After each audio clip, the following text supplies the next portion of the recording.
useful that's going to be. Thank you, Zach.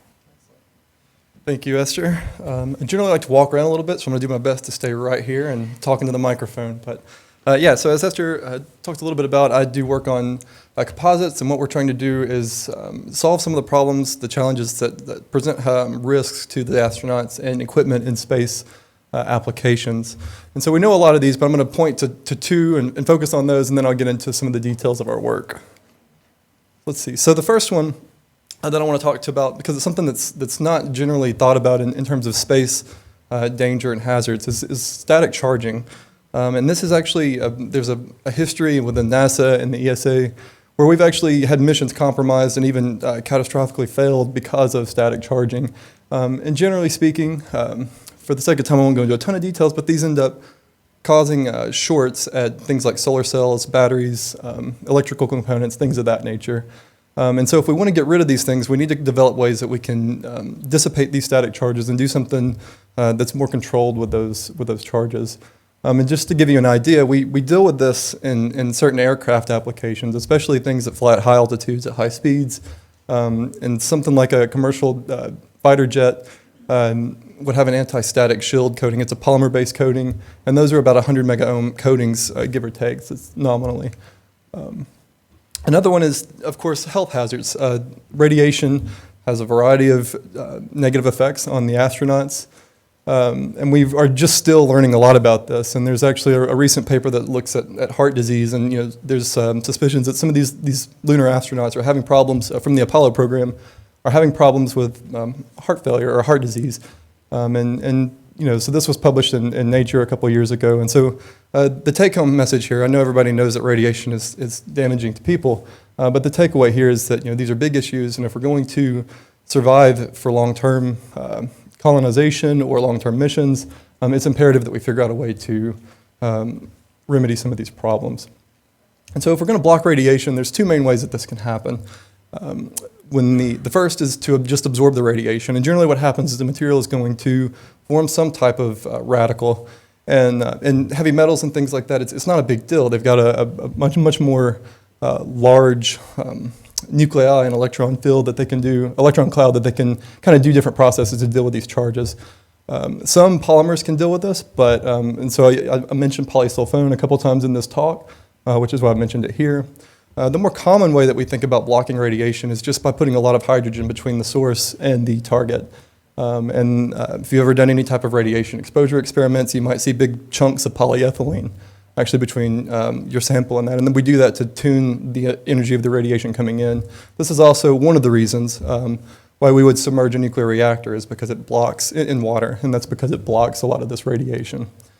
Liquid hydrogen, you'll see a lot of applications where liquid hydrogen will be used on spaceships to block radiation, or concepts, I guess.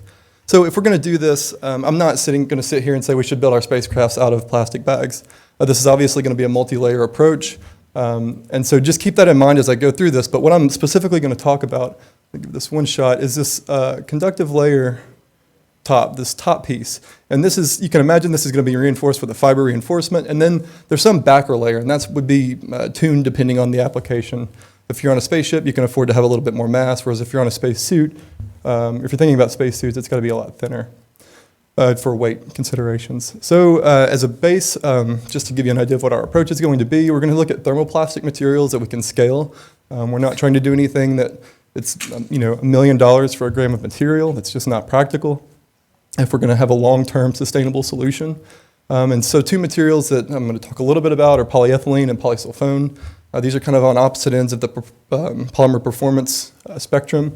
Polyethylene, you've seen that. I'm sure you have a ton of it at your house. Polysulfones are much more unique. They're used in medical applications and have been used actually to build satellites and things like that. They're much stronger. And then we're going to take these things that are both, most of these thermoplastics are insulating, especially ones that can be synthesized at scale.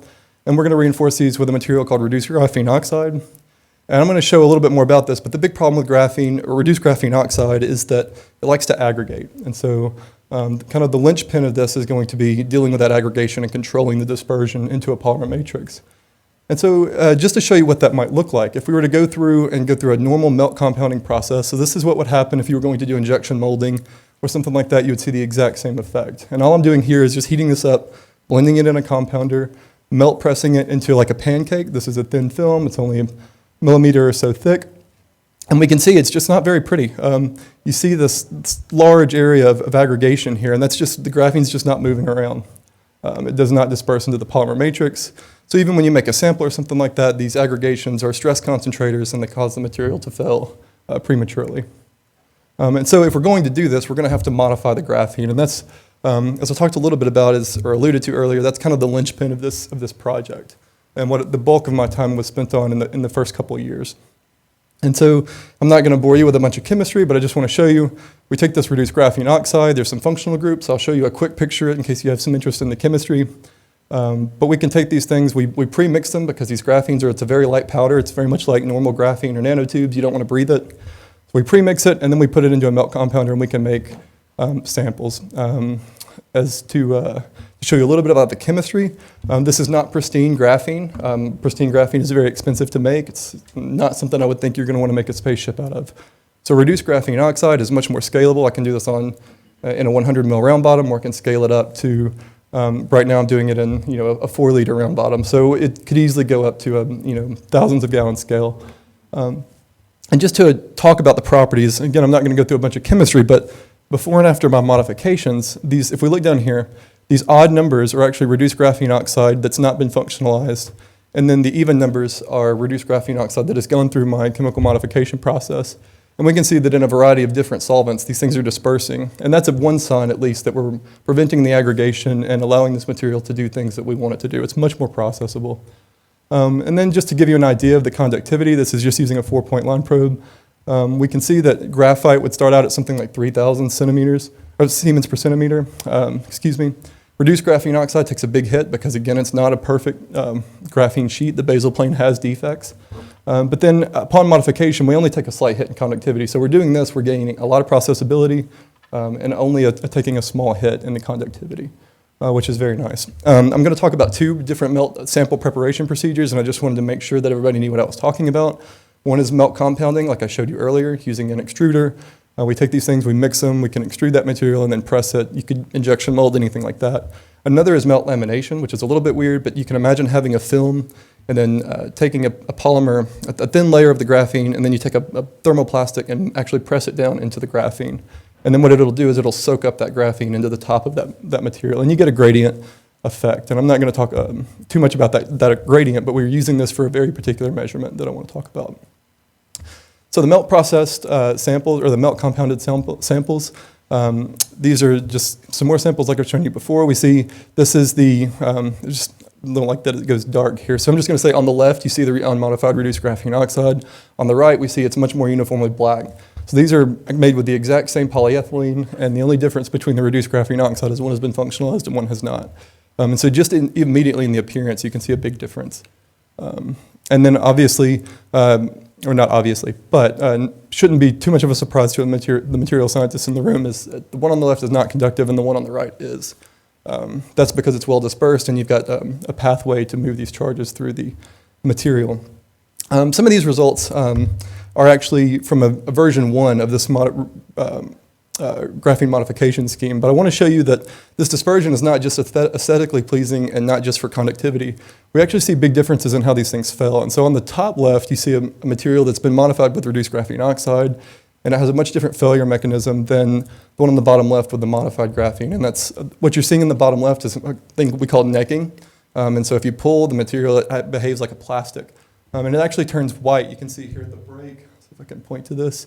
This white here, you've seen that with a plastic bag when you tear it. That's actually the crystallization of polyethylene chains. And then if we look at this stuff with cross-sectional electron microscopy, we can see big differences in the fracture interfaces. And this is just a clear sign that we're having we're doing a much better job at preventing this aggregation after our chemically modified graphenes. And so one more just little bullet point from the same preliminary study. We can see differences in the moduli, and I didn't want to lose everybody in just a ton of data here, but we can see that the performance of these things actually goes up. The mechanical properties get better after this modification. So this, again, just reiterating that this is a big result that we're seeing here. And then, so, another thing is I've talked about radiation, and that can obviously have an impact on humans, but it can also have an impact on people. So if I'm going to propose a material that relies on graphene to modify the properties of the thermoplastic, we need to be sure that graphene is going to survive the radiation as well. And so, excuse me, what we're going to do is use the melt lamination technique I talked about a little bit about briefly, and we make a sample that looks, we see a representative sample here in the bottom left, and you can almost see a bilayer approach, and it's hard to tell in this picture, but this gap right here is not all the way through the material. That's just a result of the mold not releasing, or the sample not releasing from the mold very well. But the point is this top layer is graphene, and the bottom is mostly white. So if you were to look at this thing and hold it in person, you'd be able to tell that the bottom is neat polyethylene, the top is our modified graphene. You can't actually do this with a reduced graphene oxide that's not been modified because there's no way to form a neat monolayer of the graphene in your mold. And so what I just wanted to show you is that it's hard to get a conductivity value because to do that we need to know the thickness of the sample. However, we get sheet resistances that are comparable to, that are much more reasonable in terms of conductivity. And this is more than sufficient, this value here of 2.6 times 10 to the 1 ohms, that is more than sufficient to dissipate charges. So this could also be, if you had an application where you needed a very high conductive surface for some particular application, you could easily do something like this on a large scale. And this would work with injection molding or anything like that where there's a mold involved. And so we were fortunate enough to have a piggyback experiment at the NASA Space Radiation Laboratory where we were able to simulate GCR and SPE events. We do the best we can. It's not exactly what you would see in space, but they have a synchrotron source. It's definitely not a source that I would want to sit in front of. But I'm happy to put my samples there. This 80 centigrade dose that we exposed our samples to was chosen because that simulates what you would get from a round trip to Mars and back, just from background events, not something, what we know about the radiation at least. Okay. And if we look at the conductivity of these surfaces before and after, excuse me, before and after the irradiation, we actually don't see that much of a change. My error bars here are missing, and I apologize for that. But these things are very consistent. We nominally don't really see a difference. There's probably more error in where I'm actually taking these conductivity measurements than in the measurements themselves. And while this is only a preliminary result, we actually just got this a couple weeks ago. I do want to say that this is exciting because these things are still conductive, and there's no way that this graphene would still be conductive if it was breaking down. It's all about maintaining that conjugated basal plane of the graphene. And so in conclusion, and some of the future plans, we talked about how this multi-layer concept, was our original approach, but we ran into some problems using the reduced graphene oxide that caused us to develop a method to to chemically modify the graphene so we could control the dispersion. And not only have we been able to successfully do that in a scalable way, but we've also been able to show that this simulated radiation doesn't seem to have a negative effect on the graphene itself. And so now what we're doing is actually coming into approaching more the engineering stage of the project, where we're beginning to reinforce these things with fibers, as you've seen here down on the bottom right, and then look at more the detailed mechanical properties of how these composites would behave under different applications. I would like to thank the Survey committee for organizing all this, organizing all these great talks, for research funding, my colleagues are part of the Reveals program, as well as a few people that have helped me along the way, learning new techniques and making new measurements. And with that, I'd be happy to take any questions.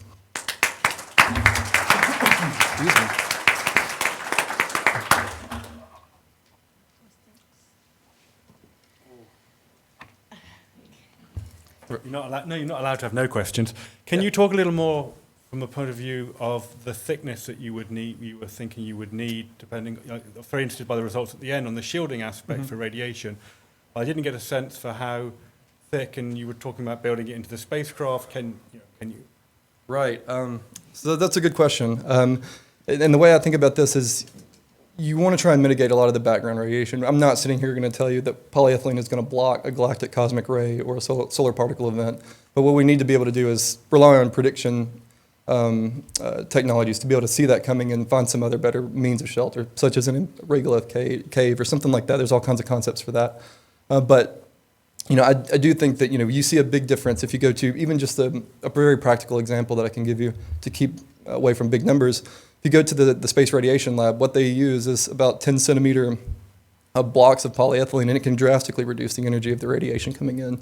So I think, just thinking about it, practically speaking, in a spaceship, you might see something that on the order of, inches thick, 6 inches thick, especially around like the habitat. If you had a shelter in a spaceship, maybe you could have a thicker, room shelter that has 10 inches or so of this polyethylene. But obviously that's not practical for a spacesuit. Yes? So maybe I'm asking a question that would take too long to answer, but I'm not getting how the conductive properties of the graphene are reducing radiation? They're not. They're two separate things. So That is not, okay. no, we wanted a multi. So for a lot of reasons, there's advantages to having a multifunctional material. The key here is that we want to be able to block radiation as well as having some means of dissipating static charge and protecting from micrometeoroid impact. There's a lot of different things that we're hoping these materials can do. But the point here is that we want to be able to, instead of having, I think the current spacesuits have something like 17 layers of materials that are woven together in a spacesuit. It makes it rigid, it makes it hard to manufacture. It's certainly not something you would want to work on Mars or on the lunar surface. So if we have simpler materials that are multifunctional, it gives you a little bit more control over repairs and design and actually implementing the material itself. So. The abstract does a really good job of explaining why you